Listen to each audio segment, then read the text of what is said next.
Uh, Today, on the behalf of CASA, myself, Hemant Bagaria, moderator of the today webinar, and our today webinar is on impact of COVID-19 on GST changes and rules, changes in GST. Stellar IT Park, Stellar जी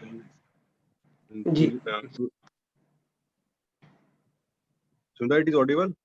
हाँ या start Uh, uh, on the behalf of CASA, myself, C. Hemant Bagaria, I am the moderator of this session, this webinar. It is on the impact of COVID-19 on GST and the changes in GST regarding penalty and extension of dates. And our speaker today is very eminent speaker, C. A. Sushant Gupta ji, who is now who will take the session for next 1 hours regarding all the changes which is come into GST. And Sumit Garg, who is founder of CASA, will introduce him and will start the webinar. Thank you Hemant bhai for accepting our invitation as a moderator, convener of the study circle, Lakshmi Nagar study circle, CA Hemant Bagaria ji, thank you very much. And the speaker of the day, CA Sushant Gupta ji, welcome to you first of all. Thank you. And thank you to you for accepting invitation on this important topic, GST. Various compliances has been deferred to 30th June. So it is need of the hour to understand कि इस समय हमें GST में क्या करना है और किस डेट तक क्या compliances ईयर एंड की compliances जो 31 मार्च की ईयर एंड की compliances पेंडिंग थी उनको किस डेट तक और किस वे में आगे कंप्लीट करना है.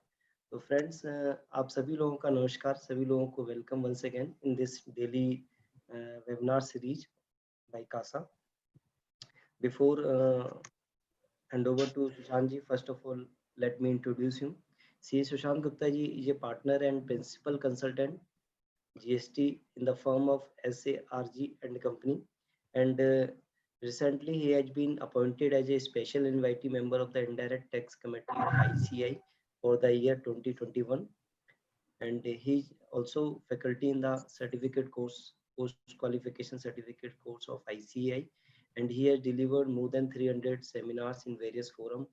And friends, मैं एक चीज और बताना चाहूँगा कि सुशांत जी उस समय से GST को स्टडी कर रहे हैं जब GST लॉ आया भी नहीं था. I mean 2016 से जब ड्राफ्ट GST लॉ इंट्रोड्यूस हुआ था उस समय सुशांत भाई ने ग्रुप बनाकर GST को डीपली एनालाइज किया और उस समय से अपनी स्टडी को आगे बढ़ाया. तो let me welcome him and now I once again मेरी सुशांत जी रिक्वेस्ट है कि पहले टॉपिक को कवर कर लेते हैं, क्वेरी साथ साथ लेते जाएं या इसके लास्ट में लेते हैं? एंड में ले लें क्योंकि मेरे पास काफी ज्यादा है कंटेंट. ठीक है, पहले दो फ्रेंड्स टॉपिक कवर कर लेंगे लास्ट के 10-15 मिनट्स, 1 घंटे की जगह 1.25 घंटे भी जा सकता है, नो इशू. लास्ट में क्वेरी डिस्कस कर लेंगे. Now hand over to Sushant ji, over to you. First of all, thank you Team CASA and Sumit Garg bhai for inviting me as a speaker, and thank you Hemant Bagaria ji for the good words for me. Friends, today's topic related to is the impact of COVID-19 on GST compliances. Basically, what are the due dates, how the e-way bills have been taken care of, and what are the due dates for annual returns. Many people say the due dates have been extended. So whether they have actually been extended or some other mechanism has been taken care of. So today we will see in our presentation. I hope the screen is visible. Yes. तो सुमित जी कहीं पे अगर आवाज break होगी तो आप मेरे को एक बार बता देना. I hope मैं फिर कंटिन्यू करता हूँ. Yeah, sure. I will intimate. So friends, today's webinar is on impact of COVID-19 on compliances under GST. We will see various aspects related to the COVID-19 impact on this GST compliances. The GST, as we say, GST involves a lot of compliances with respect to various due dates, with respect to the category of tax persons, whether he is a normal registered supplier, whether he is a composition supplier, whether the person is a tax deductor, whether he is a tax collector, whether he has registered himself as an ISD, or whether he had registered himself as an ECO. तो we have to सी कि government ने क्या क्या इसमें provisions लाए हैं and at the outset किस तरीके से इन्होंने इसको टेक केयर किया है. Today deliberation of mine will cover the following topics. First of all, we will take care of notification number 27/2020 to notification number 29/2020 central tax. Then the taxation and other laws relaxation of certain provisions ordinance. Friend, this ordinance has been notified on 31st March 2020. Our government do not have any power in GST to introduce any provision related to the term force majeure. Like COVID-19 is an epidemic, as we all have known, and we are bearing it with from last 3 months. But in case of epidemic, how the government will take care from the legislative point of view? So GST law is lacking with these powers. So this taxation and other laws ordinance 2020, which has been notified on 31st March 2020, has given the power to the central government to notify in respect of epidemic or in case of force majeure, what I must say. Then the section which has been introduced by this ordinance is section 168A of the CGST Act, and this section has notified, has given some notifications which has taken care of the compliances due to the impact of COVID. Then the notification will be 30/2020 to 36/2020, and then there is a circular issued by government 136/06/2020, and lastly we will be having a query session. First of all, friends, before Corona, like Corona, for our Prime Minister has declared the lockdown on 22nd of March, that was Sunday, for a single day, like from morning 7 to evening 9 p.m. But on 23rd of March, some notifications have been issued, and that was, I am saying it prior to Corona, as these notifications has given the power for filing of GSTR 3B, like with respect to the due dates. So first we will see what were the changes prior to Corona, and then we will see what are the changes that has given the relaxation in the COVID-19 period, like after the Corona. First of all, as we all know, GSTR 3B has its due date on 20th of the succeeding month for every registered person. Friends, what we have seen in the past, that GST law and GST portal, although they used to be synchronized and they must be synchronized, but due to some inefficiencies of GST portal, our return filing due date always got tied up with like lots of heavy pressure on the portal. So what government has come up with, we are providing a mechanism of staggered filing of GST returns, and this staggered filing have classified the GST turnover into various categories. First of all, they have categorized if the turnover is greater than 5 crore, then what will be the due date? If turnover is less than 5 crore, then what will be the due date in case of GSTR 3B? And as we all know, the government was also coming up and has an idea from the last 6 to 8 months that we will come up with the e-invoicing and with new return mechanism. So government has the limited power of prescribing the due dates with respect to GSTR 1 and GSTR 3B. So with these notifications, notification 27, 28, 29, government has extended their powers and prescribed the due dates with respect to Form GSTR 1 and Form GSTR 3B.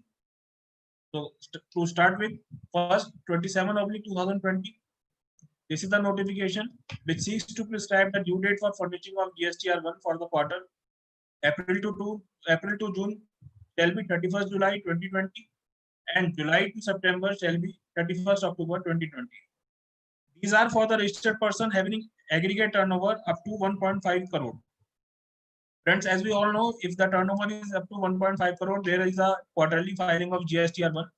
And with this notification, government has acquired the power for notifying the due date with respect to these quarters. As we know, and the government has forecasted we can't come with the new returns format till September 2020. So in the old mechanism only, they have extended the due dates. And now notification 28/2020, it seeks to prescribe the due date for furnishing Form GSTR 1 by such class of registered person having aggregate turnover of more than 1.5 CR. It means अगर मेरी 1.5 करोड़ से कम की turnover है तो मैं quarterly हूँ, और मेरे लिए उन्होंने पावर ले ली अप्रैल से जून के लिए 31 जुलाई, जुलाई से सितंबर के लिए 31 अक्टूबर। अगर मेरी टर्नओवर 1.5 करोड़ से ज्यादा है तो मेरे लिए 11 day of the month succeeding such month, तो ये उन्होंने अप्रैल से लेके सितंबर तक का पीरियड इसमें कवर करा था कि जिसमें अप्रैल मंथ से सितंबर मंथ तक की कोई सी भी जो रिटर्न होगी वो नेक्स्ट सक्सीडिंग मंथ के 11 तारीख तक उसकी ड्यू डेट होगी GSTR 1 की। Now friends, next notification is 29/2020.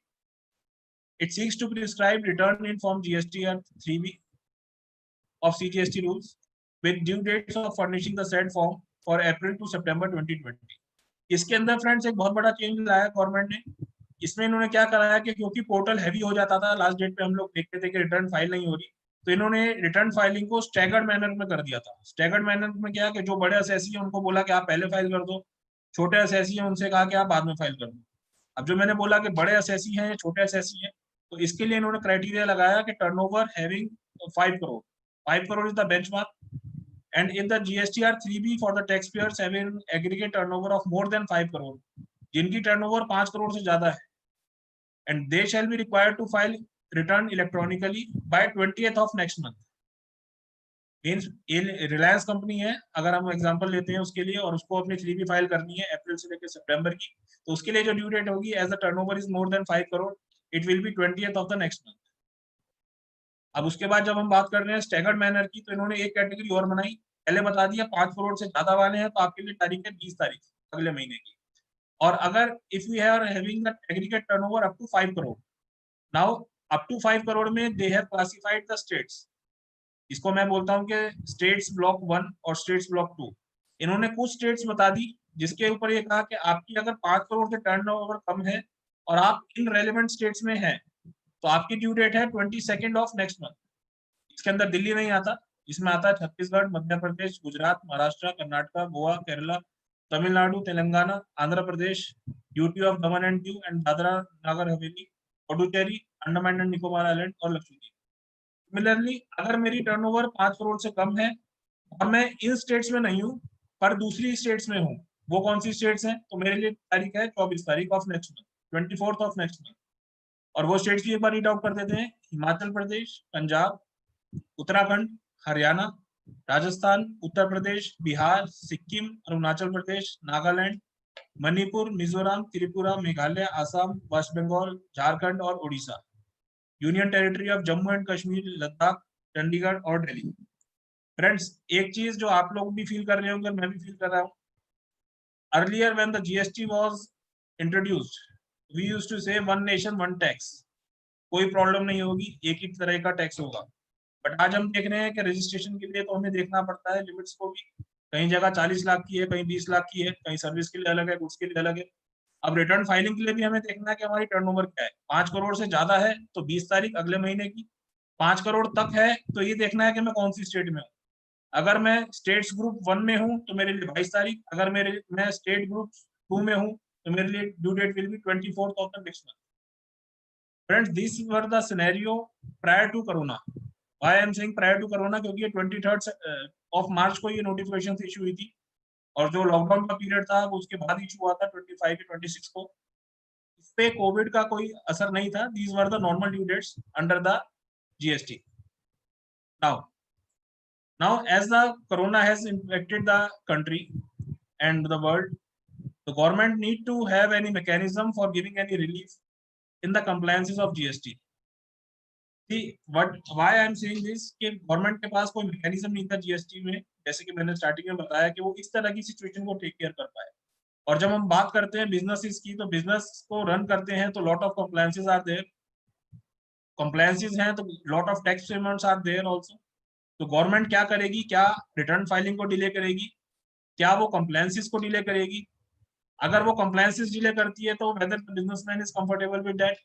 अगर वो टैक्स पेमेंट को डिले करती है तो whether the businessman is comfortable with that, and if the businessman is comfortable with that, whether the government is comfortable with that. Because corona के लिए government को बहुत सारे रिलीफ देने पड़े थे, और उसके अंदर हमने ये भी देखा कि अगर गवर्नमेंट के पास टैक्स नहीं आएगा तो गवर्नमेंट भी आगे रिलीफ कैसे दे पाएगी। यहाँ से अब कोरोना की कहानी शुरू होती है कि कैसे कोविड-19 ने इम्पैक्ट करा GST कंप्लायंसेस को। उसके लिए हमारे पास एक ऑर्डिनेंस इशू हुआ था, the taxation and other laws relaxation of certain provisions ordinance 2020 which has been notified on 31st March 2020। Friends, इसका नाम एक बार दोबारा देखते हैं, the taxation and other laws relaxation of certain provisions ordinance 2020। इसके अंदर मेरे टैक्सेशन लॉस भी कवर होते हैं और अदर लॉस भी कवर होते हैं। Taxation loss means income tax, GST, वो लॉ जिससे कि गवर्नमेंट के पास टैक्स पहुंचता है। एंड अदर लॉस मींस जैसे कंपनीज एक्ट हो गया, कंपनीज एक्ट के अंदर कंप्लायंस है, but it is not a taxation law. So as we can see, the government has come up with an ordinance under the power of Article 13 by President on 31st March 2020. Article 13 of Constitution was there. From there, the government has the power to introduce the ordinance, and they have come up with the ordinance.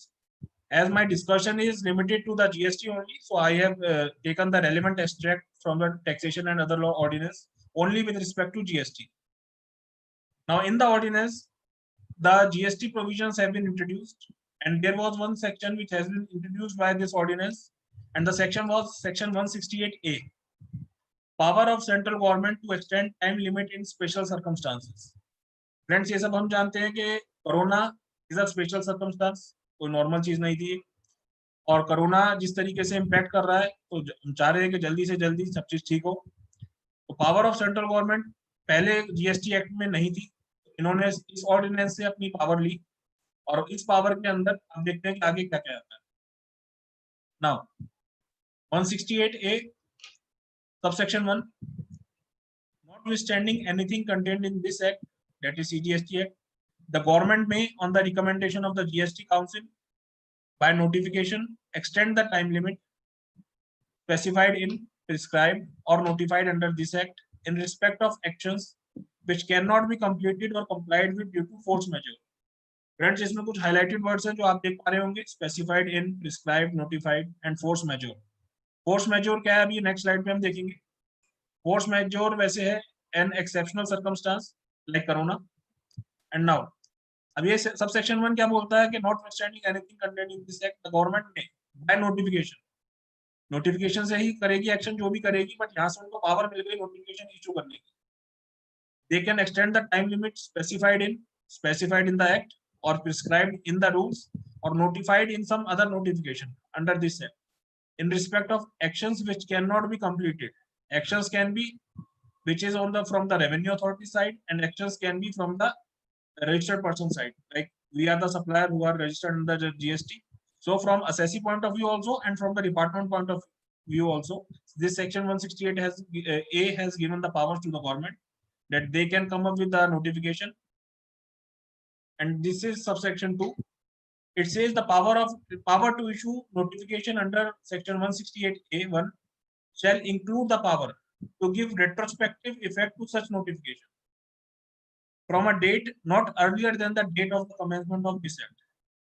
Friends, ध्यान से देखिएगा, इसमें जो मैंने highlight करा है कि it can have the power to give retrospective effect to such notification. It means act जो मेरा ऑर्डिनेंस आया है ये 31 मार्च को नोटिफाई हुआ है, इस ऑर्डिनेंस से एक सेक्शन आ गया 168A, and now this section has having the power, they can come up with the notification which can give retrospective effect to any other notification or any other time limit. Now explanation: for the purpose of this section, the expression force majeure means a case of war, epidemic, flood, drought, fire, cyclone, earthquake or any other calamity caused by nature or otherwise affecting the implementation of any of the provisions of this act. ये जो हमने last slide में देखा था कि force majeure के अंदर ही आ रहा है, तो फोर्स मेजोर क्या चीज है? Force majeure is an exceptional circumstances like corona, like the epidemic as the government has notified. तो कोरोना के केस में क्योंकि फोर्स मेजोर था, तो फोर्स मेजोर के लिए इन्होंने पावर ली, पावर के अंदर इन्होंने कहा कि हम नोटिफिकेशन ला सकते हैं, और नोटिफिकेशन कैसे ला सकते हैं? रेट्रोस्पेक्टिव भी ला सकते हैं और प्रोस्पेक्टिव भी ला सकते हैं। मूविंग फर्दर फ्रेंड्स, अब मेरा इसमें कमेंट था जो मैंने इसमें स्लाइड में आपके लिए डाला है।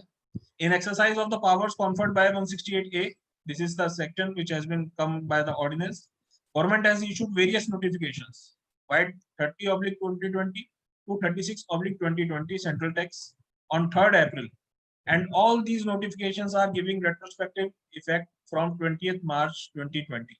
It means जो गवर्नमेंट ने सेक्शन 168 में हमसे कहा था कि हम नोटिफिकेशन ला सकते हैं, वो भी लेकर आए 30 से लेकर 30 to 36, और उसके बाद जो उन्होंने कहा था कि रेट्रोस्पेक्टिव इफेक्ट से आ सकती है, सारी नोटिफिकेशन जितनी है वो 20th मार्च से इफेक्टिव है, ऑल्दो ऑर्डिनेंस आया था 31 मार्च को, नोटिफिकेशन इशू हुई हमारी 3rd of April को, but they are effective from the date of 20th March 2020. It means they have got the retrospective flavor in them.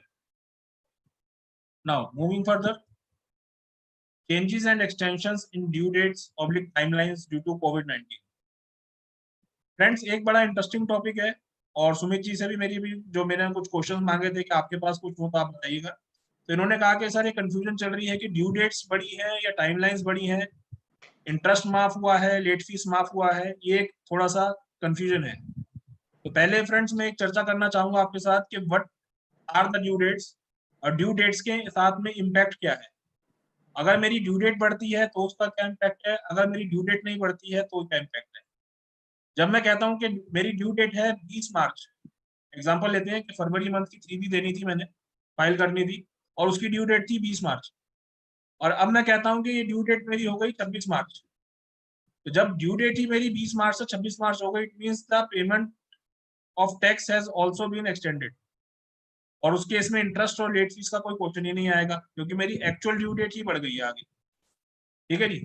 और जब हम बात करते हैं कि आपकी एक स्पेसिफाइड डेट गवर्नमेंट ने दे दी कि आप यहां तक फाइल कर सकते हो, जैसे एग्जांपल के लिए इसी केस में फरवरी में उन्होंने कहा कि ड्यू डेट तो आपकी 20 ही रहेगी, बट अगर आप 28 ऑफ मार्च तक फाइल करते हैं तो आपकी हम लेट फीस वेव ऑफ कर देंगे और इंटरेस्ट आपका 9% लगा देंगे।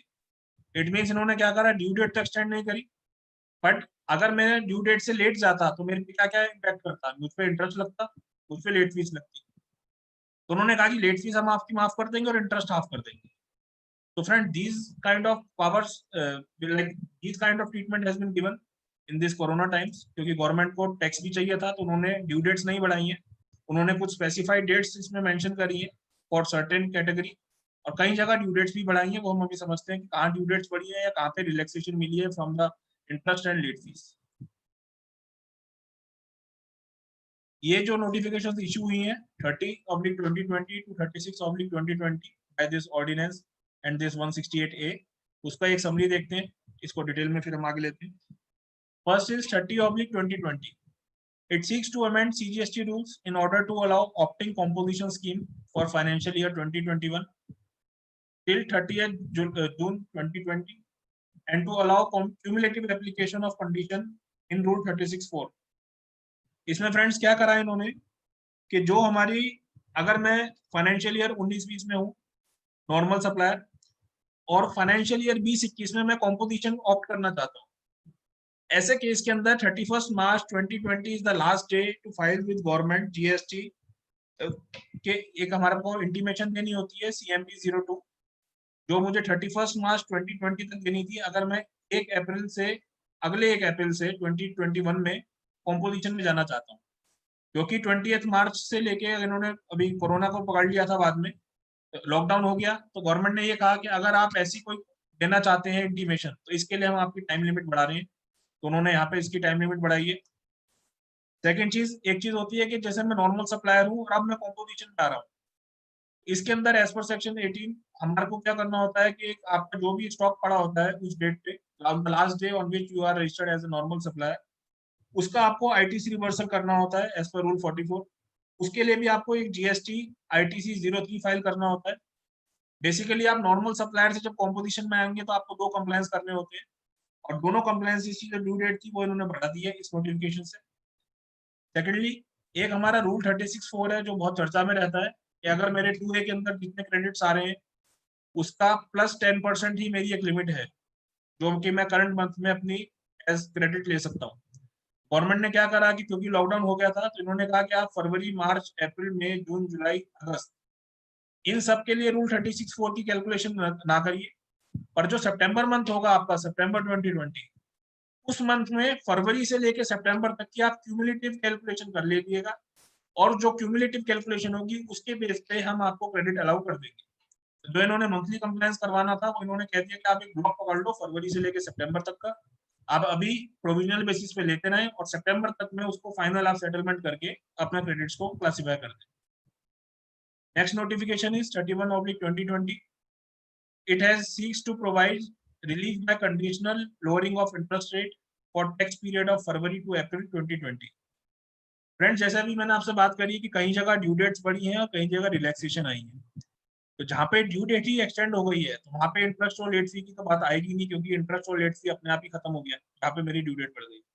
बट जहाँ पे गवर्नमेंट ने ड्यू डेट नहीं बढ़ाई है वहाँ पे इन्होंने क्या करा है कि 31 और 32 से इंटरेस्ट को कम कर दिया है और 32 से लेट फीस को वेव ऑफ कर दिया है। ये दो नोटिफिकेशंस है। अभी नेक्स्ट हमारे पास एग्जांपल भी है, उसके अंदर डिटेल में देखते हैं इसे।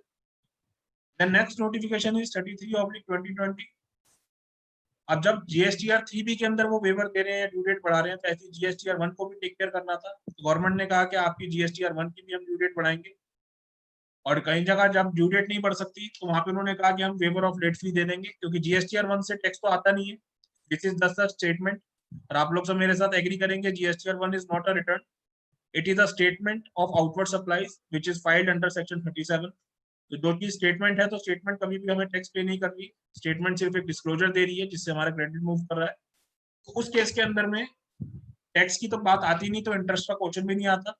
अगर सिर्फ हमारी GSTR 1 लेट होती है तो ज्यादा से ज्यादा लेट फीस लगती है, तो गवर्नमेंट ने 33/2020 से वेवर ऑफ लेट फी दे दिया है GSTR 1 के लिए भी। Next 34/2020, it seeks to extend due date of furnishing form GST CMP 08 for the quarter ending March 2020 till 7 July 2020 and filing form GSTR 4 for 2021 till 15 July for composition suppliers. Friends एक चीज और क्या होती है आपसे मैं शेयर करता हूँ, जो लोग कॉम्पोजिशन में अगर डील नहीं करते हैं, जैसे नॉर्मल रजिस्टर्ड पर्सन को GSTR 3B और GSTR 1 फाइल करनी होती है, ऐसे कॉम्पोजिशन डीलर को अपना जो क्वार्टरली टैक्स होता है वो पे करता है बाय फॉर्म्स GST CMP 08, जो वो क्वार्टरली पे करता है।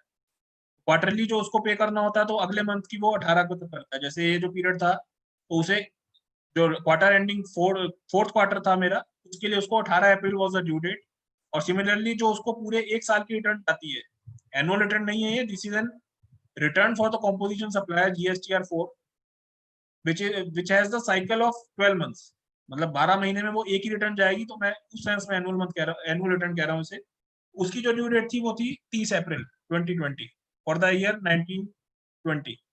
अब उन्होंने इन दोनों डेट्स को आगे बढ़ा दिया है। और नेक्स्ट आती है सबसे इंपॉर्टेंट नोटिफिकेशन, जो कि एसेंस है मैं बोलूंगा कि कोविड-19 पीरियड की। अगर आप कभी भी कोई डेट चेक कर रहे हो तो इस नोटिफिकेशन को अगर आप ढंग से देख लिया तो आप मान के चलिए कि सारी डेट्स आपके पास क्लासिफाई हो गई। 35/2020, it seeks to extend due date of compliance which falls during the period from 20 March 2020 to 29 June 2020 till 30th June and to extend the validity of e-bills as well. इन्होंने क्या बोला, government ने ये कहा इस notification में कि अगर आपका कोई भी कंप्लायंस 20 मार्च 2020 से लेके 29 जून 2020 के बीच में आता है, बोथ डेज आर इंक्लूसिव, तो हम इसकी ड्यू डेट बढ़ा रहे हैं 30 जून 2020। और जब इन्होंने ये लिस्ट दी कि हम आपको ऐसे करेंगे कि आप कोई से भी कंप्लायंसेस आपके आते हैं 20 मार्च से लेके 29 जून के बीच में, तो इसमें इन्होंने एक एक्सेप्शन भी दी है कि कुछ चीजें हैं जिसके अंदर ड्यू डेट नहीं बढ़ी है। तो वो हम अभी देखेंगे कि कौन कौन सी चीजें उन्होंने जो नहीं कवर करी। जैसे कि जो हमारी सेक्शन 39 में रिटर्न जाती है, तो 39(1) और 39(2) की रिटर्न इन्होंने कवर नहीं करी है, जिसके अंदर के नॉर्मल रजिस्टर्ड पर्सन की ड्यू डेट बाय डिफॉल्ट नहीं बढ़ी है इस नोटिफिकेशन से। और कॉम्पोजिशन डीलर जो कि 39(2) में आता है, उसकी भी रिटर्न की ड्यू डेट नहीं बढ़ी है। अभी सिर्फ इतना ध्यान रखना है कि 35/2020 है जिसने एक ब्लैंकेट आपको एक्सटेंशन दे दी है। जो भी कंप्लायंसेस आपके 20 मार्च 2020 से लेके 29 जून 2020 तक फॉल करते हैं, वो सारे deem to be have been extended till 30 June 2020। और एक चीज इन्होंने और बताई थी कि जो आपकी ई-पेबल्स इशू हुए थे उनकी वैलिडिटी इन्होंने बढ़ा दी थी, और वो वैलिडिटी फिर फर्दर एक्सटेंड हुई है नोटिफिकेशन से, वो भी अभी सेपरेटली हम कवर करेंगे। Now notification number 36/2020, it seeks to extend due date for furnishing form GSTR 3B for supply made in the month of May 2020. Friends, kindly please appreciate, कहीं जगह गवर्नमेंट ने 3B की ड्यू डेट नहीं बढ़ाई है, mostly नहीं बढ़ाई है, सिर्फ मई के मंथ के लिए GSTR 3B की ड्यू डेट बढ़ाई है। और वो भी बड़ी एक लिमिटेड स्कोप में बढ़ाई है कि अगर मेरी मई की ड्यू डेट 20 जून थी तो उन्होंने 27 जून कर दिए, तो 7 दिन का उन्होंने दिया है कि इसके लिए हमें इंटरेस्ट भी रिलीफ देते, लेट फीस भी रिलीफ देते, तो बेटर है कि हम एक जगह ड्यू डेट बढ़ा सकते हैं। चलिए आगे चलते हैं, हम इनको डिटेल में लेते हैं कि नोटिफिकेशन 35/2020 कहती क्या है। Notification 35/2020 it has been dated on 3rd April 2020 has like the date of issuance of this notification is 3rd of April and it is effective from 20th March। जो मैं बात कर रहा था कि 168A ने पावर देती कोई भी नोटिफिकेशन इशू करने की in the case of force majeure, और वो आपको रेट्रोस्पेक्टिव इफेक्ट भी दे सकती है। ये ऐसी नोटिफिकेशन इशू हुई 3 अप्रैल को जिसने कि 20 मार्च से उसको इफेक्ट दिया, और इसके अंदर जो सबसेक्शन 1 बोलता है, सॉरी फर्स्ट पॉइंट बोलता है, वो देखते हैं, where any time limit for completion or compliance of any action by any authority or by any person. इसके अंदर रेवेन्यू डिपार्टमेंट भी आ गया और असेसी भी आ गया। Has been specified in prescribed or notified under the said act which falls during the period from 20th day of March 2020 to 29th day of June 2020। ऐसा कोई कंप्लायंस चाहे रेवेन्यू की डिपार्टमेंट की साइड का था या सप्लायर की side का था, और दो की फॉल कर रहा था 20th day of March to 29 June, and where completion or compliance of such action has not been made within such time, then the time limit for completion or compliance of such action shall be extended up to 30th day of June 2020। ठीक है जी, जो कि मेरी दो dates हैं, इसको मैं बार बार repeat कर रहा हूँ, एक बार आप ध्यान से देखने के लिए है कि 20 मार्च से 29 जून के बीच में जो भी कंप्लायंस फॉल कर रहे हैं उनकी ड्यू डेट 30 जून हो जाएगी, including for the purposes of A point completion of any proceeding or passing of any order or issuance of any notice, intimation, notification, sanction or approval or such other action by whatever name called by any authority, commission or tribunal under the provisions of the acts। Basically ये point जो cover कर रहा है वो department की तरफ की obligations cover कर रहा है। अगर 168A की वजह से या कोविड के कारण डिपार्टमेंट कोई प्रोसीडिंग नहीं कर पा रहा था, उसके लिए भी ड्यू डेट एक्सटेंड हो गई है। और जो की पॉइंट है असेसी के हिसाब से है, अगर assessee filing of any appeal, reply or application or furnishing of any report, document, return, statement or such other record by whatever name called under the provisions of this act stated above। तो crux में इन्होंने ये बोला कि चाहे assessee के compliances थे या डिपार्टमेंट के कंप्लायंसेस थे जो कि फॉल कर रहे थे 20 मार्च से लेके 29 जून तक, all those compliances have been extended to 30th June 2020। Next, जो इसकी एक एक्सेप्शन है, जो मैंने आपसे कहा था कि बहुत सारी इन्होंने एक्सटेंशन इसमें कवर कर दी है, बट कुछ चीजें कवर नहीं करी, तो क्या कवर नहीं करा वो देखते हैं। इट मींस इसका क्या मतलब निकलेगा कि सर जो 20 मार्च से लेके 29 जून में कंप्लायंस फॉल कर रहे थे, by general rule they have been extended to 30th of June, but जो इसकी एक्सेप्शन है, इट मींस उनके लिए 30th जून तक एक्सटेंशन नहीं मिली है। तो जो एक्सटेंड हो गए उसके लिए तो हम रिलैक्स हो गए, बट जो एक्सटेंशन नहीं मिली है उसको हमने देखना है कि अब उसको कैसे टेक केयर करना है।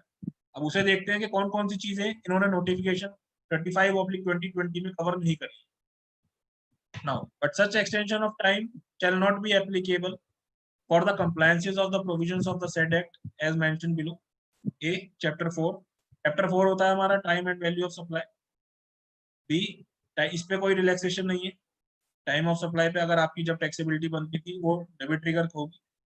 Next is subsection 3 of section 10, section 25 जहाँ पे आपको रजिस्ट्रेशन के प्रोविजन है, सेक्शन 27 जहाँ पे आपको एनआरटीपी जो नॉन रेजिडेंट टैक्सेबल पर्सन होता है या कैजुअल टैक्सेबल पर्सन होता है उसको एक डिपॉजिट करना होता है, उसकी एस्टिमेटेड लायबिलिटी माइनस आईटीसी का, उसमें कोई रिलैक्सेशन नहीं है। 31 इशुएंस ऑफ इनवॉइस, उसमें कोई रिलैक्सेशन नहीं है, वो आपको उसी टाइम लिमिट से चलना है जो प्रिस्क्राइब्ड है। 37 जो है statement of outward supplies DSTR 1, इसके लिए भी हमने डिस्कशन करा कि 37 इन्होंने 35/2020 में नहीं कवर करा। Section 37 is not covered by 35/2020 notification, but इसके लिए इन्होंने लेट फीस वेव कर दी है, उसको हम अभी अलग से देखेंगे। वो इन्होंने नोटिफिकेशन नंबर 32/2020 से टेक केयर करा है और इसकी लेट फीस वेव ऑफ करी गई है, पर ड्यू डेट नहीं बढ़ाई गई है।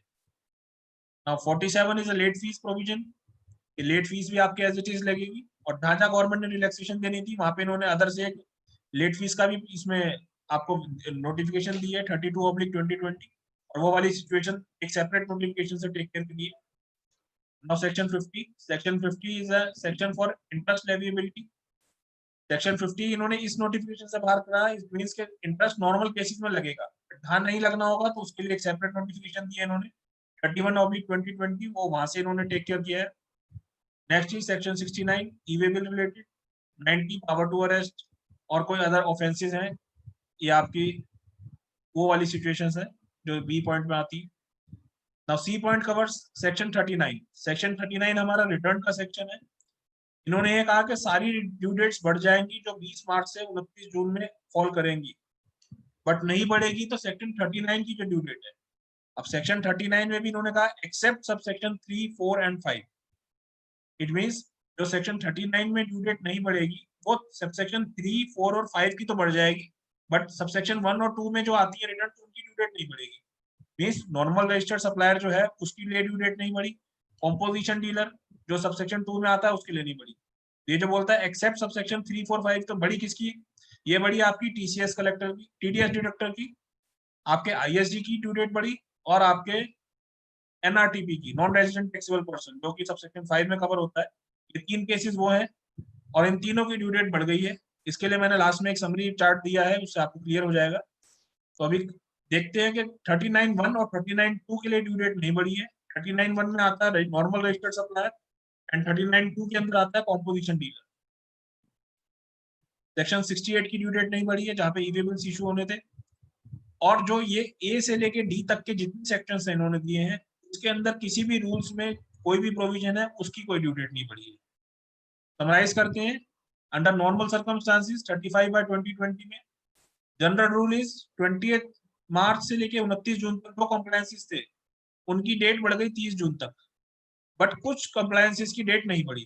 कंप्लायंसेस कौन कौन कर सकता था? या तो रेवेन्यू के एंगल से थे या फिर डिपार्टमेंट अपना एसएससी के पॉइंट ऑफ व्यू से थे। और जो ड्यू डेट्स नहीं बढ़ी बाय डिफॉल्ट वो ये वाली कैटेगरीज हैं, ए से लेकर डी तक। अब इसके अंदर भी इन्होंने एक एक्सेप्शन दे दी कि 39 के अंदर हम 3, 4 और 5 को कवर नहीं कर रहे। इट मींस मेरा टैक्स डिडक्टर की ड्यू डेट बढ़ गई, मेरे आईएसडी की ड्यू डेट बढ़ गई और मेरे नॉन रेजिडेंट टैक्सेबल पर्सन की ड्यू डेट बढ़ गई। चलिए आगे चलते हैं। इसी नोटिफिकेशन का एक सेकंड पॉइंट है जो ई-वे बिल को कवर करता था। ई-वे बिल आप सब समझते ही हैं कि जब हम कोई माल जो भी गुड्स हैं वो मूव करते हैं तो उसके लिए आपको ई-वे बिल इशू करना होता है। तो जब ई-वे बिल इशू करे गए थे तो और बीच में लॉकडाउन हो गया था तो एक लिमिटेड टाइम पीरियड प्रिस्क्राइब्ड है, वहां तक ई-वे बिल की एक एक्सपायरी होती है। तो गवर्नमेंट ने एक नोटिफिकेशन जो इशू करी थी 35/2020, इसके अंदर उस ई-वे बिल की वैलिडिटी को एक्सटेंड कर दिया था। तो मैं इसको रीड आउट करता हूँ। Where an e-way bill has been generated under rule 138 of the CGST act, CGST rules 2017 and its period of validity expires during the period 20th day of March to 15th day of April. The validity period of such e-way bill shall be deemed to have been extended till the 30th day of April 2020. इसमें government का एक concern ये आया था, sorry एसएससीज का एक concern क्या था कि सर जो हमारे ई-वे बिल ऑलरेडी इशूड है इसके लिए हम क्या करें, क्योंकि हम तो लॉकडाउन में बंद है। Government has come up with this clause in the notification 35/2020 और उन्होंने कहा कि जो आपके ई-वे बिल एक्सपायर हो रहे थे 20 मार्च से लेके 15 अप्रैल तक, उसके लिए हमने इसकी वैलिडिटी बढ़ा दी है और अब 30 अप्रैल इसके लिए हो गई है। एंड फ्रेंड्स इसको लेके क्योंकि 30 अप्रैल के बाद फिर लॉकडाउन कंटिन्यू रहा था, इसी कंसर्न को लेके एक नोटिफिकेशन और इशू करी थी गवर्नमेंट ने, वो भी इसके साथ आप ध्यान रखिएगा। The said validity of e-way bill has further been extended by notification 40/2020 dated 5th May till 31st May। तो उन ई-वे बिल्स की वैलिडिटी जो 30 अप्रैल तक बढ़ा दी थी अब वो 1 महीना और बढ़ा दी गई है क्योंकि लॉकडाउन भी बढ़ गया था आगे, 31st May 2020 तक। For those e-way bills which expired during the period 20th March to 15th April and generated till 24th March, क्योंकि लॉकडाउन के बीच में तो काम हो ही नहीं रहा था, तो जो उससे पहले के ई-वे बिल्स बीच में आ रहे थे गवर्नमेंट ने उन दोनों सिचुएशन को कवर करा। जब लॉकडाउन पड़ा तो एक दूसरी नोटिफिकेशन के साथ भी इसको टेक केयर किया। नाउ फ्रेंड्स इस चार्ट को ध्यान से देखिएगा, अगर आपने चार्ट ध्यान से समझ लिया तो मान के चलिए कि आपको जो ड्यू डेट्स का इशू है वो क्लियर हो जाएगा। एक्चुअली व्हाट्सएप में जो फॉरवर्डेड मैसेजेस और हम वैसे निकलते हैं उसमें सिर्फ एक चार्ट बना होता है, तो काफी लोग उसे ड्यू डेट लिख रहे हैं, मेरे पास भी कुछ आए थे, पर मैं उसे ड्यू डेट नहीं मान रहा हूँ क्योंकि कई जगह ड्यू डेट एक्सटेंड नहीं हुई है। जैसे मैंने अभी आपको दिखाया कि सी पॉइंट में 39 की ड्यू डेट एक्सटेंड नहीं हुई है, सिर्फ 39 के 3 पार्ट्स की ड्यू डेट एक्सटेंड हुई है। तो नॉर्मल रजिस्टर्ड पर्सन जो 39(1) में आता है उसके लिए ड्यू डेट नहीं बढ़ी, उसके लिए क्या ट्रीटमेंट हुआ है जब तक हमें वो नहीं पता चलेगा तो हम उसके लिए टेक केयर नहीं कर पाएंगे। नाउ ये एक ऐसा चार्ट है जहां पे क्योंकि गवर्नमेंट ने जो नोटिफिकेशंस दी हैं उसके अंदर टर्नओवर को क्राइटेरिया रखा है, तो मैंने इसी हिसाब से स्लाइड बनाई है इसको। अगर aggregate turnover is more than 5 crore तो क्या क्या केसेस बन रहे हैं। Where aggregate turnover is greater than 1.5 crore but up to 5 crore, तो क्या क्या केसेस हैं? And where aggregate turnover is up to 1.5 crore, तो क्या क्या केसेस बनते हैं? नाउ एक एक करके केस लेते हैं। पहले टैक्स पीरियड देखते हैं, हमारा क्या है, फरवरी का। फरवरी की जो ड्यू डेट होती है जीएसटीआर 3B वो होती है 20 मार्च 2020। अब इसके लिए गवर्नमेंट ने जो नोटिफिकेशन दी वो ये कहा कि आप जैसे 35/2020 में तो इसकी बाय डिफॉल्ट जनरल रूल में ड्यू डेट नहीं एक्सटेंड होगी, बट इन्होंने इसके लिए कहा कि आप टैक्स की ड्यू डेट तो अपनी वही मान के चलो जो है, बट हम आपको एक स्पेसिफाइड डेट दे रहे हैं। इसको ड्यू डेट नहीं बोल रहे हैं, हम बोल रहे हैं हम आपको एक स्पेसिफाइड डेट दे रहे हैं। नोटिफिकेशन 32/2020 में या 31/2020 में भी, और उस स्पेसिफाइड डेट तक अगर आप पे कर देते हैं तो आपकी पहले तो लेट फीस माफ हो जाएगी, वो नोटिफिकेशन बोलती है 32/2020। अब जब मैं बात कर रहा था कि अगर मैं ड्यू डेट तक टैक्स पे नहीं कर रहा तो मेरे पास दो इम्प्लीकेशन आते हैं। फर्स्ट इज टैक्स पेमेंट के ऊपर interest and second is late fees. Government ने जो नोटिफिकेशन इशू करी वो इशू करी 31/2020 इंटरेस्ट के लिए और 32/2020 लेट फीस के लिए। जो इंटरेस्ट वाली नोटिफिकेशन बोलती है, उन्होंने कहा कि अगर आपकी 20 मार्च ड्यू डेट है और आप पहले 15 दिन में दे देते हैं 20 मार्च के बाद, 20 मार्च में प्लस 15 दिन, तो ये आती है आपकी 4 अप्रैल। अगर आप 4 अप्रैल तक दे देते हैं तो there will be no interest, और अगर आप 4 अप्रैल के बाद देते हैं but up to specified date देते हैं, स्पेसिफाइड डेट इज 24 जून, जैसे कि आप देख पा रहे हैं थर्ड कॉलम में। अगर आप 15 दिन में नहीं दे देते हैं तो नो इंटरेस्ट, और 15 दिन के बाद देते हैं तो आप और 24 जून तक दे देते हैं तो interest will be at the rate of 9% don 15 days. मतलब 20 मार्च की ड्यू डेट थी, 4 अप्रैल मेरी 15 दिन होते हैं, 4 अप्रैल तक देता हूँ तो इंटरेस्ट नहीं लगेगा। 4 अप्रैल के बाद और 24 जून तक देता हूँ तो 9% का ब्याज लगेगा, सिर्फ 5 अप्रैल से लेके 24 जून तक। और अगर मैं 24 जून तक भी नहीं देता, 24 जून के बाद जो मेरे पास इंटरेस्ट लगेगा वो लगेगा 18% के साथ। और कौन सी डेट से लगेगा? वो लगेगा 21 मार्च से। उसके अंदर 15 दिन की रिलैक्सेशन भी नहीं है, कोई बीच में इंटरेस्ट रिड्यूस रेट से नहीं है। आपको टोटल कंप्लायंस का भुगतान करना पड़ेगा, नॉन कंप्लायंस का। और जो आपकी ड्यू डेट थी उसके वेरी नेक्स्ट डे से 21 मार्च से लेके जिस दिन तक भी आप रिटर्न फाइल करेंगे, आपके ऊपर लेट फीस भी लगेगी और इंटरेस्ट लगेगा eight the rate of 18%। I hope आपको क्लियर हुआ होगा। नेक्स्ट एग्जांपल में मार्च का मेरा टैक्स पीरियड था, 20 अप्रैल मेरी ड्यू डेट थी, स्पेसिफाइड डेट इसमें भी 24 जून है। इंटरेस्ट 15 दिन में देता हूँ तो नहीं लगेगा, 15 दिन के बाद देता हूँ और स्पेसिफाइड डेट तक देता हूँ मतलब 24 जून तक, तो 9% लगेगा। और 24 जून तक भी नहीं देते, 24 जून के बाद देंगे तो 21 तारीख से लगेगा, 21 मई से, और जिस दिन तक देंगे तब तक लगेगा एट द रेट ऑफ 18% लगेगा, रिड्यूस रेट का बेनिफिट नहीं मिलेगा। सेम इज विद अप्रैल। अप्रैल के लिए ड्यू डेट होती है हमारी 20 मई। 20 मई के लिए 24 June is the specified date, इन्होंने इस नोटिफिकेशन से दी है। अप्रैल मंथ के लिए 24 जून ही रखी है। और नील इंटरेस्ट है, अगर मैं पहले 15 दिन में पे करता हूँ, 15 दिन के बाद पे करता हूँ तो उसके बाद 9% का ब्याज लगेगा टिल 24 जून। अगर 25 जून तक दूंगा या 24 के बाद जब भी पे करेंगे, फाइल करेंगे जीएसटीआर 3B, उस केस में interest will be levy at the rate of 18% from the day starting from 21st of May, means the day succeeding the due date of in the normal course। तो friends इसका देखते हैं कि जिसकी turnover 5 crore से ऊपर थी उनके लिए due date has not been extended. ये मैंने एक नोट बनाया है इस एग्जांपल के लिए कि आप इसमें पॉइंट्स को हम समराइज कर पाए कि due date has not been extended by notification 35/2020 as it is not covering section 37 and 39A and B। Notification number 31/2020 has provided relaxation in interest, जो हमने बात करी कि 15 दिन में नहीं लगेगा, 15 दिन के बाद लगेगा तो 9% से लगेगा, और स्पेसिफाइड डेट के बाद लगेगा तो 18% से लगेगा। ये सारी बातें जो थी 31/2020 में थी। ऐसे ही जो ड्यू डेट के लिए इन्होंने स्पेसिफाइड डेट एक इशू करी, अगर मैं यहाँ तक रिटर्न फाइल करता हूँ तो मुझे लेट फीस भी नहीं लगेगी। बट अगर मैं इन स्पेसिफाइड डेट के बाद फाइल करता हूँ, जो ये थर्ड कॉलम में आ रही है मेरी स्पेसिफाइड डेट आ रही है, अगर मैं यहाँ तक फाइल करता हूँ तो लेट फीस नहीं लगेगी, अगर इसके बाद फाइल करता हूँ तो मेरे पास लेट फीस भी लगेगी। तो जो मैं कह रहा हूँ कि लेट फीस नहीं लग पाएगी, this situation has been taken care by notification 32/2020 which has waived off the late fees if return filed up to the specified date. Next is friends kindly please appreciate कि जब हम बात करते हैं aggregate turnover is more than 5 crore, ये SSC के ऊपर क्या क्या कंप्लायंसेस होते हैं? जीएसटीआर 3 भी तो होता ही है, प्लस साथ में होता है जीएसटीआर 1 भी। तो जीएसटीआर 1 के लिए इन्होंने क्या करा है कि इन्होंने, वैसे एक मैं आपको थंब रूल देता हूँ नोटिफिकेशंस को पढ़ने का। गवर्नमेंट ने जो सिनेरियो विजुअलाइज करा था वो ये मान के चले थे कि 20 मार्च से लेके 29 June will be the period of disruption. Means अगर इस पीरियड में कोई भी कंप्लायंस होगा तो हमें कहीं ना कहीं उस सिचुएशन को टेक केयर करना होगा। तो जीएसटीआर 1 को अगर हम एनालाइज करें एक बार, जैसे फरवरी की जो ड्यू डेट थी 3B की, ये 20 मार्च बनती थी, बट अगर मैं फरवरी की जीएसटीआर 1 की डेट एनालाइज करूं तो ये मेरे लिए 11 मार्च बनती थी। 11 मार्च बनती थी और कोविड पीरियड कब से आया? ये 22 से 23 मार्च के बाद आया है। तो जी फरवरी के लिए कोई टेक केयर करने की जरूरत नहीं थी, मार्च के लिए जरूरी थी, अप्रैल के लिए थी और मई के लिए थी। तो इन्होंने जीएसटीआर 3B के लिए तो फरवरी, मार्च और अप्रैल मंथ लिए, बट क्योंकि फरवरी मंथ की जीएसटीआर 1 की ड्यू डेट पहले निकल चुकी थी बिफोर कोविड, तो इन्होंने उसको इस नोटिफिकेशन में नहीं लिया है फरवरी मंथ को। और जीएसटीआर 1 के लिए जो रिलैक्सेशन दिए वो दिए for the month of March, April and मई।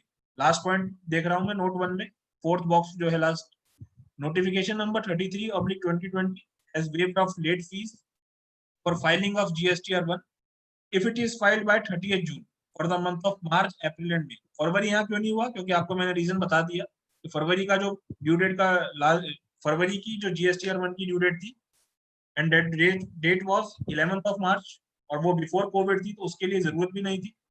तो जो इंटरवीनिंग पीरियड थे, जो डिसरप्शन के बीच में थे, those were March, April and may. Moving further, similar example है एग्रीगेट टर्नओवर 1.5 करोड़ से ज्यादा प्लस अप टू 5 करोड़। अब इसमें अगर हम एक नॉर्मल चीज देखें तो क्या चेंज आएगा? बेसिकली जो इन्होंने ड्यू डेट्स थी उसको स्टैगर्ड मैनर में कर दिया है। स्टैगर्ड मींस जैसे कि हमने यहाँ एग्जांपल में देखा था 20th मार्च थी, और आपको मैंने स्टार्टिंग की नोटिफिकेशन में बताया कि स्टैगर्ड मैनर में गवर्नमेंट ने 3B की डेट्स दी है। वो कैसे दी थी? 5 करोड़ से ज्यादा है तो 20 March is the due date, 5 crore से कम है तो स्टेट ब्लॉक बनाया था। अगर सबको याद हो रहा हो, स्टेट ब्लॉक 1 तो आपकी 22 तारीख है, स्टेट ब्लॉक 2 तो आपकी 24 तारीख है। जब हमने 5 करोड़ से ज्यादा वाला एग्जांपल देखा तो उसके लिए इन्होंने 24 जून दी है स्पेसिफाइड डेट, और जब हम बात करते हैं 5 करोड़ से कम की तो उसके लिए जो स्पेसिफाइड दी है डेट दी है वो दी है हमने 29 जून फरवरी और मार्च के लिए, और अप्रैल के लिए 30 जून। अच्छा क्वेश्चन ये आएगा कि इसके अंदर जो मेरी 24 जून ही आपने क्यों बोला? आप सॉरी 24 मार्च क्यों बोला? आप 22 मार्च भी बोल सकते थे। मेरा इसमें सबमिशन है कि एग्जांपल लेना था तो मैंने एग्जांपल लिया है इस केस में कि जो मेरी जीएसटीआर 3B की ड्यू डेट है वो मैं एग्जांपल ले रहा हूँ, मेरे केस में दिल्ली का रजिस्टर्ड पर्सन है तो 24 March is the due date, it is for the sake of example. और क्योंकि 5 करोड़ से कम में टर्नओवर के हिसाब से तो होती है ड्यू डेट, साथ में स्टेट का क्राइटेरिया भी फॉलो करता है, तो एक छोटा सा इसमें डिफरेंस फील होगा कि 1.5 करोड़ से ज्यादा और 5 करोड़ तक में कि आपकी एक तो 3B की ड्यू डेट स्टैगर्ड मैनर वाली है।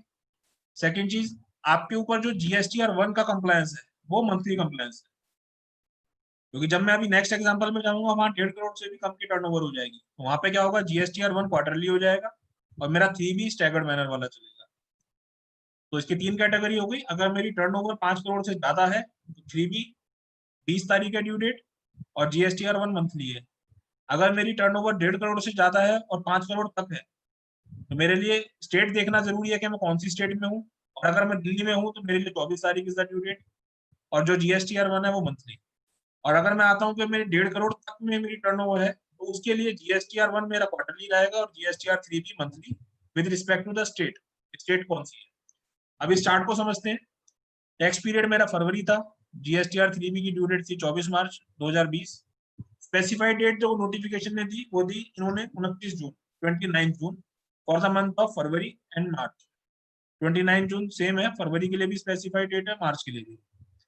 अगर मैं पहले सेम फंडा यहाँ भी चलेगा, अगर मैं 24 मार्च के बाद देता हूँ और अप टू 29 जून, अभी मैं इस पीरियड को एनालाइज करूंगा, और मैं पहले 15 दिन में अगर रिटर्न फाइल कर देता हूँ after the due date, like 24 March was the due date for February, और इसमें हम 15 दिन अगर काउंट करें तो 15 दिन होते हैं हमारे अराउंड 8 अप्रैल। तो अगर 8 तारीख तक मेरी इसके अंदर फाइल हो जाती है तो मेरे इंटरेस्ट नहीं लगेगा और लेट फीस वेव ऑफ है।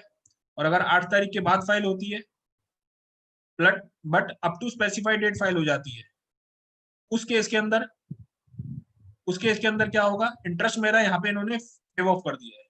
मीन्स 5 करोड़ से ज्यादा पे तो हम देख रहे थे कि 15 दिन के बाद भी आपको देना 9% से, बट जिनकी टर्नओवर 5 करोड़ से कम है, गवर्नमेंट ने इनको क्या बेनिफिट दिया है, इन्होंने कहा कि आपकी जब आप छोटे बिजनेसमैन हो, हम आपकी परेशानी समझते हैं, आपको वैसे ही बहुत कंप्लायंसेस करने पड़ते हैं, क्योंकि टैक्स पेमेंट में आपको दिक्कत होगी, आप अकाउंटिंग कैसे कराएंगे लॉकडाउन में और कैसे पे कर पाएंगे, और आपसे बहुत ज्यादा रेवेन्यू की उपेक्षा हमें है भी नहीं। तो गवर्नमेंट ने ये कहा कि अगर आप ड्यू डेट के बाद में स्पेसिफाइड डेट पर रिटर्न फाइल करते हैं, आपसे हम इंटरेस्ट कुछ भी नहीं लेंगे। हाँ, बट अगर स्पेसिफाइड डेट के बाद फाइल करते हो, जैसे 24 मार्च के बाद स्पेसिफाइड डेट थी 29 जून, अगर आप 2 जुलाई को फाइल करेंगे तो हम आपसे लेट फीस भी लेंगे और इंटरेस्ट भी लेंगे एट द रेट ऑफ 18%। और वो पीरियड कौन सा होगा इंटरेस्ट का, वो होगा स्टार्टिंग फ्रॉम 25 मार्च। 24 मार्च में नॉर्मल ड्यू डेट थी, वेरी नेक्स्ट डे से फिर इंटरेस्ट लगेगा अगर आप स्पेसिफाइड डेट को क्रॉस कर जाते हैं तब। आई होप आपको सब फॉलो कर पा रहे हैं, क्योंकि छोटा छोटा डिफरेंस है इसके अंदर। There is a very slight difference between the notifications. पहले हमने ये देखना है कि मेरी नॉर्मल ड्यू डेट क्या है, सेकंड उसकी टर्नओवर की कैटेगरी, टर्नओवर 5 करोड़ तक है तो स्पेसिफाइड डेट 29 जून, 29 जून तक वाला है और 5 करोड़ से कम है तो उसके लिए हमारे को इंटरेस्ट नहीं देना टिल द स्पेसिफाइड डेट। हाँ, बट अगर स्पेसिफाइड डेट मैंने क्रॉस कर ली तो मुझे इंटरेस्ट देना है from the next day of the due date under the normal circumstances. Next same चीज मार्च के लिए 24 अप्रैल थी, 24 अप्रैल के लिए इन्होंने, सॉरी मार्च के लिए इन्होंने 29 जून थी स्पेसिफाइड डेट। अगर आप 29 जून तक फाइल करते हैं तो आपको इंटरेस्ट नहीं लगेगा, लेट फीस भी वेव ऑफ है। और आप 29 जून के बाद फाइल करते हैं मार्च की रिटर्न तो आपको इंटरेस्ट लगेगा at 18% starting from 25 April. Last case अप्रैल।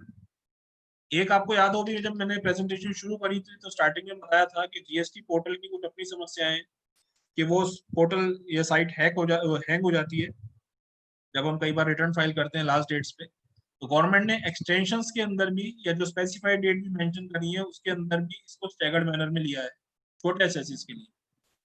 जैसे कि हम पहले देख रहे थे जिनकी टर्नओवर 5 करोड़ से ज्यादा थी उसके लिए स्पेसिफाइड डेट इन्होंने नोटिफाई करी थी 24 जून, बट जहाँ पे कि ये स्पेसिफिक टर्नओवर 5 करोड़ से कम है तो वहां उन्होंने नोटिफाई करी है 29 जून और माह अप्रैल के लिए 30 जून। इन्होंने जो स्पेसिफाइड डेट दी है 30 जून, तो इसमें अगर आप 30 जून तक फाइल करते हैं अप्रैल की ड्यू डेट के बाद की रिटर्न जीएसटीआर 3 भी, तो there will be no interest. But अगर आप 30 जून के बाद फाइल करेंगे जीएसटीआर 3 भी of April 2020, then interest will be levied at 18% starting from 25th May 2020.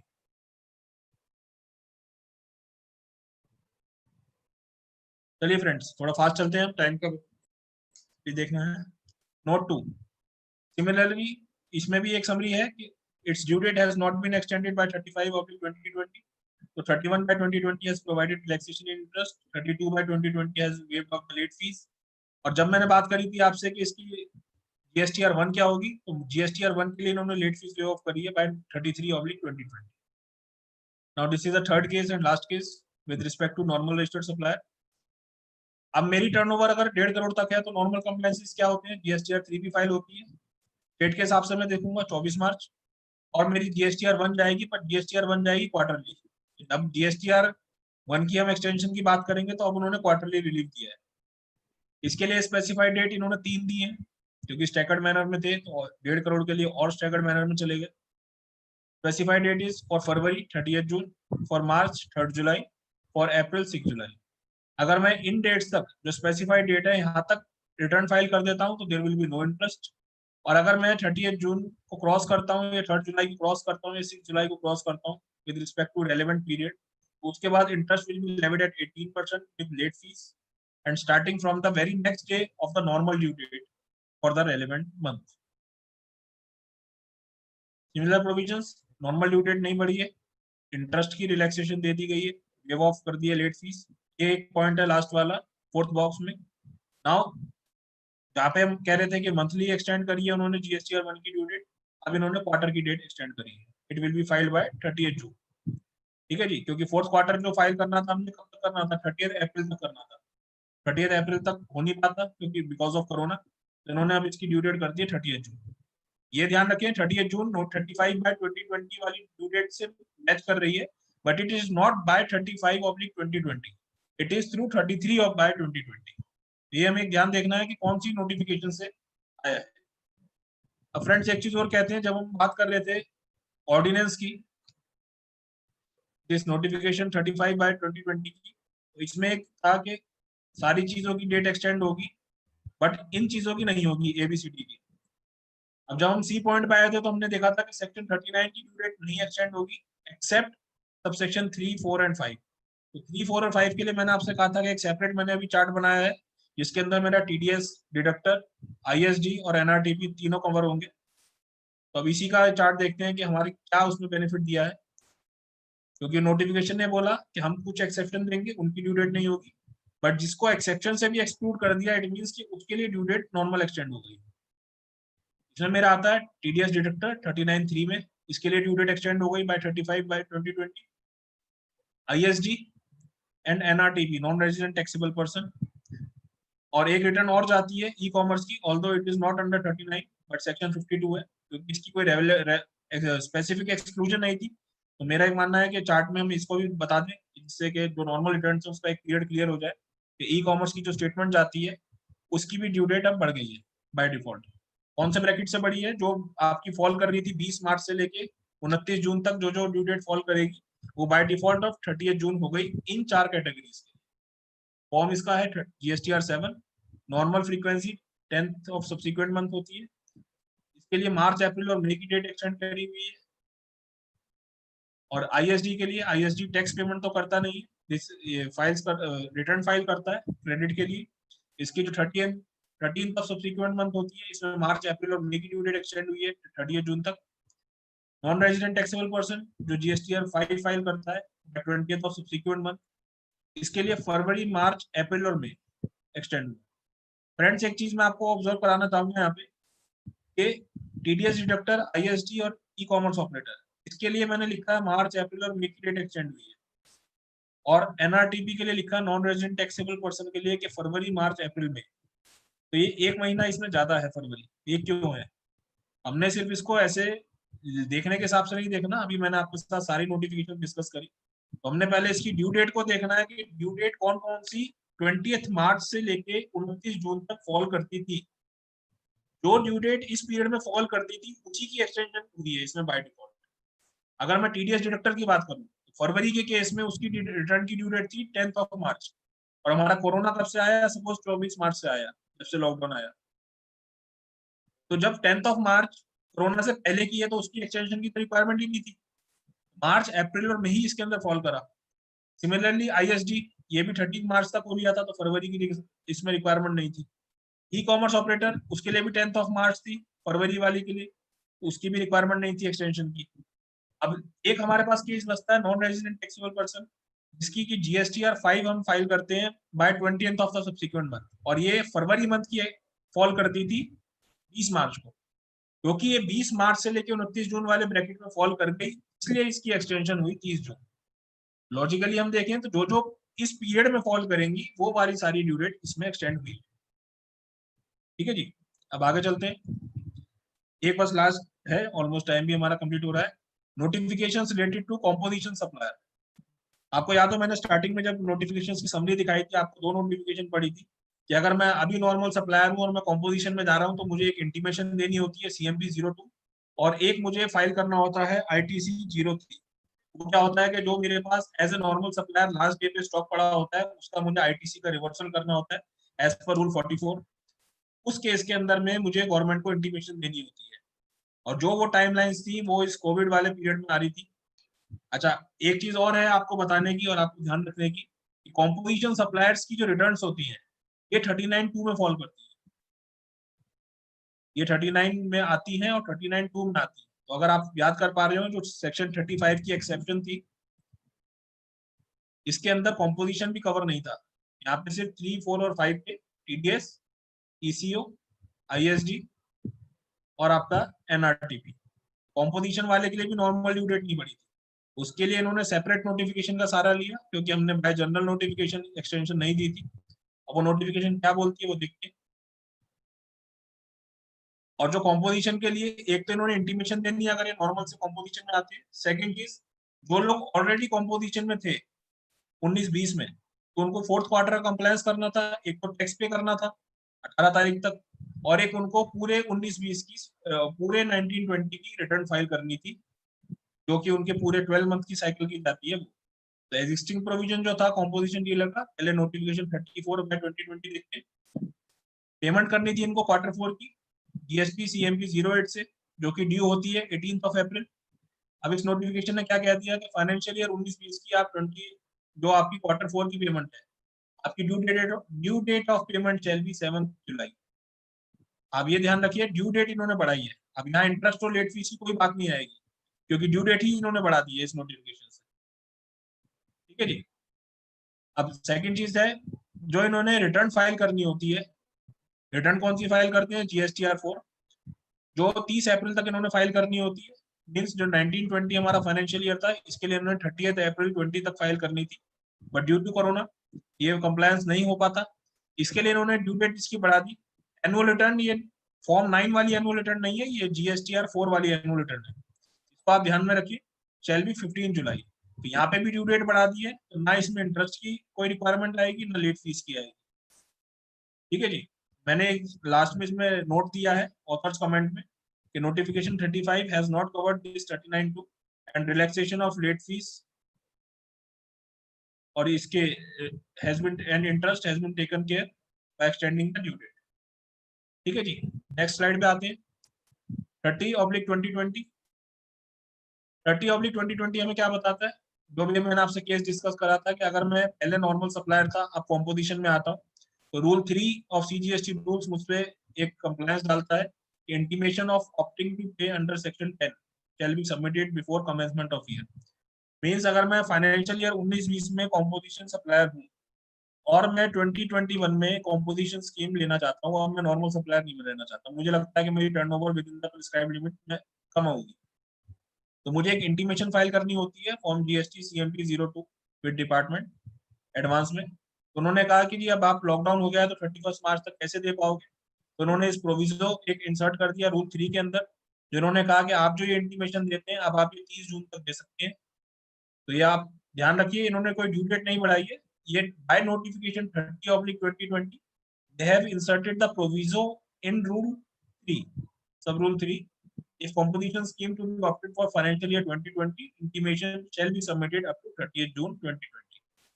और एक और कंप्लायंस था इसमें तो फ्रेंड्स, जो लोग नॉर्मल सप्लायर से कॉम्पोजिशन में आते हैं उनको statement containing details of ITC reversals in respect of stock in hand in accordance with rule 44(4) shall be submitted in form GST ITC 03, जो मैंने आपके साथ डिस्कस करा था, within 60 days from the date of commencement of relevant financial year। Means अगर मैं अब 19-20 में नॉर्मल सप्लायर था और 20-21 में कॉम्पोजिशन में जाता हूँ, तो मुझे 30 मई तक एक ये स्टेटमेंट फाइल करनी थी ITC 03 की, बिकॉज 30th में लॉकडाउन का पीरियड था।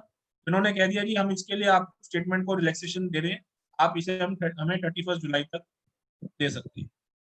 कॉम्पोजिशन के अंदर ये आता है। ठीक है जी। अब एक लास्ट देखते हैं नोटिफिकेशन 36/2020। आई नो कि थोड़ा कंटेंट हैवी है क्योंकि काफी सारी इंटरलिंकिंग है, बट ये है कि जब तक ड्यू डेट्स क्लियर नहीं होगी तो हम कंप्लायंस कैसे करेंगे, क्योंकि गवर्नमेंट की नजर से अब तो लॉकडाउन खुल ही गया है और जून में अब अकाउंटिंग नहीं हो पाएगी, और जब तक हमें ड्यू डेट्स नहीं पता होगी तो ये नहीं पता चलेगा कि किस तरीके से हमने कौन कौन सा कंप्लायंस करना है, क्योंकि now there will be a compilation of compliances. अब इसमें आता है फ्रेंड्स GSTR 3B, जो मैंने आपसे स्टार्टिंग में कहा था कि GSTR 3B की ड्यू डेट इन्होंने एक जगह बढ़ाई है सिर्फ, और जगह तो इंटरेस्ट और लेट फीस का सारा लिया है, बट मई की ड्यू डेट बढ़ा दी है। जहाँ पे एग्रीगेट टर्नओवर 5 करोड़ से ज्यादा है, तो सिर्फ मई वाले मंथ के लिए इन्होंने GSTR 3B की ड्यू डेट बढ़ाई है और वो करी है 20 जून की जगह 27 जून 2020। और अगर मेरी एग्रीगेट टर्नओवर 5 करोड़ तक है तो उस केस में इन्होंने, जो मैंने आपको बताया था कि कहीं जगह स्टेट हम देखते हैं 5 करोड़ से कम में, तो नॉर्मल केसेस में 22 तारीख होती है, उसके लिए 12 जुलाई है, और जिस स्टेट में 24 तारीख होती है उन स्टेट में 14 जुलाई है। ठीक है जी। ये हमारी 6 नोटिफिकेशंस थी, 30, 31, 32, 33, 34, 35, 26। मैं एक बार समराइज के लिए आपको रीड आउट कर देता हूँ। 35/2020 वो एक जनरल नोटिफिकेशन है जिसने ये कहा कि जो भी कंप्लायंसेस आपके 20th मार्च से लेकर 29 जून तक फॉल करते हैं, they shall be extended to 30th June. ये नॉर्मल में। उन्होंने कुछ एक्सेप्शन लिस्ट डाउन करी जिसके अंदर GSTR 1 आया, लेट फीस आई 37, 30, 47, 50 और एक आया सेक्शन 39 कि आपका सेक्शन 39 की भी ड्यू डेट नहीं बढ़ी, बट उसकी भी एक exception they the. It means कि आपकी TDS डिडक्टर की, ISD की और NRTP non resident taxable person इनकी ड्यू डेट्स बढ़ा दी गई। सेकंड चीज आती है 30/2020 जो भी हमने देखा कॉम्पोजिशन वाले के लिए, उसको एक इंटीमेशन देना है और एक रिवर्सल की स्टेटमेंट फाइल करनी है, तो वो उन्होंने बढ़ा दी। फिर आता है कॉम्पोजिशन वाले को अपने नॉर्मल 1920 के भी कंप्लायंस पूरे करने थे, जो टैक्स पेमेंट थी Q4 की या फिर जो एक रिटर्न फाइल करनी थी GSTR 4, वो उन्होंने 34/2020 से टेक केयर करी। और जिस केसेस में उन्होंने नॉर्मल रजिस्टर्ड पर्सन की ड्यू डेट नहीं एक्सटेंड करी, उसके लिए क्योंकि उस पर इंटरेस्ट और लेट फी लगती, तो 31/2020 से इंटरेस्ट को टेक केयर करा गया अलग अलग स्पेसिफाइड डेट देके, और लेट फीस को टेक केयर करा गया 32/2020 से। और लास्ट ये वाली नोटिफिकेशन 36/2020 जो कहती है कि 3B में अगर आपके टर्नओवर का क्राइटेरिया जो स्पेसिफाइड है उसके हिसाब से 27 जून, 12 जुलाई और 14 जुलाई कर दी जाएगी। एक फ्रेंड्स लास्ट नोटिफिकेशन तो नहीं है, और के notification number 41/2020 has been issued on 5th of May 2020 as the lockdown period has been continuing and the forms were awaited. तो GSTR 9 और 9C जैसे कि सब जानते हैं एनुअल रिटर्न होता है, ऑडिट होता है, तो government has extended the due date for furnishing of form GSTR 9/9C और financial year 18-19 till 30th September 2020। पहले ये 30 जून थी और हम लोग सभी जानते हैं एज अ प्रोफेशनल ये 30 सितंबर भी नहीं रहेगी, ये 31 दिसंबर तक ही जाएगी, मेरा पर्सनल मानना है। बट ये है कि 9 और 9C की ड्यू डेट आज की डेट में अगर कोई कहे कि कब तक है तो they are extended to 30 September 2020। Now we are open to queries Sumit ji. I hope के अभी मैं जो पॉइंट रखे वो क्लियर हुए होंगे। कुछ क्वेरीज अगर आई जी हैं सुशांत जी बहुत अच्छा डेलिब्रेशन रहा। कुछ क्वेरी है मैं लेना चाहूंगा। आई थिंक मैं स्टार्टिंग से शुरू करता हूँ। पहली CA सतेंद्र जी ने पूछा था please explain about 3B of Feb to April 2020। I think you have covered this query. हाँ जी जी जी, ये हमारा Okay. चार्ट में कवर हो गया है। हाँ चार्ट में आपने वेरी वेल कवर कर लिया है। 3B हाँ जी। अब फरवरी टू अप्रैल की ड्यू डेट क्या है। इसके Okay. बाद रंजन बंसल जी की नेक्स्ट क्वेरी है due date of the May month as are specified. ये सुमित जी मई चैट मंथ बॉक्स की में है ड्यू तो मैं डेट्स खोल आर लूं अपने पास? स्पेसिफाइड की हुई है। जी नहीं खोल सकते हैं आप, यहाँ पर यूट्यूब पर है ये क्वेरी। और मैं रंजन बंसल की अगली क्वेरी लेता हूँ। Income PG is taxable under rental of commercial property or under hotel. Sushant ji PG income is taxable under the head of commercial property or under hotel. ऐसा जी जो इसकी नोटिफिकेशन है वो बताती है इसमें कि hotel in restaurant, sorry hotel in और लाइक वर्ड्स है उसमें, तो एग्जैक्ट जो वर्डिंग है उसमें इन के अंदर एक कमर्शियल होता है। तो पेइंग गेस्ट की आप बता रहे हैं, paying guest is covered under the commercial renting. Okay commercial renting. हाँ ओके जी वेरी वेल। अवीज जैन जी पूछ रहे हैं is there any possibility of further extension of dates keeping view of current situation. देखिए इसके लिए मैं उसमें यही कहना चाहूंगा कि वैसे तो कोरोना जल्दी से जल्दी बंद होना चाहिए जिससे हम चाहें कि कंप्लायंस शुरू करें, बट ये है कि एज लॉन्ग एज के government is comfortable with the lockdown तो आई होप कि तब भी इसमें एक्सटेंशन आएगा। But considering the current scenario अब तो सब चीज इन्होंने प्राइमा फेसी तो खोल ही दी है, उसके हिसाब से I hope I am not forcing any further extension till now because government चाह रही है कि अब काम होना चाहिए। जी अभी तक तो आई थिंक 3 जून की अगर हम बात करें तो कोई भी एक्सटेंशन की as such there is no news right ना। हाँ जी एंड नेक्स्ट क्वेरी है विनीता अग्रवाल जी की interest is applicable for the turnover more than 5 crore only. Yes 5 crore से ज्यादा पे ही इंटरेस्ट एप्लीकेबल है। 5 करोड़ तक की अगर आपकी टर्नओवर है and if you are filing GSTR 3B till the specified dates then there is no interest. Okay Sushant ji last query very important query as everyone demand the PPT।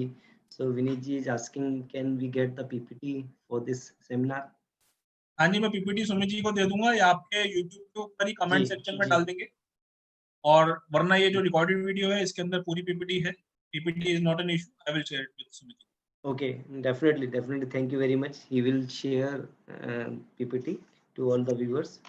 And Vinny Jainji is asking, turnover is to be understood of the current year or the previous year, Preceding financial year. preceding financial year. Yeah. Last query, if ITC, then also interest is applicable. क्या है सुमित जी, उसकी एक बार दोबारा continuation में बताएं। पूछ रहे हैं, जो उन्होंने पहली क्वेरी पूछी थी, interest is applicable with respect to turnover more than 5 crore only, उसी के कंटिन्यूशन में है कि if ITC is available then also interest is applicable.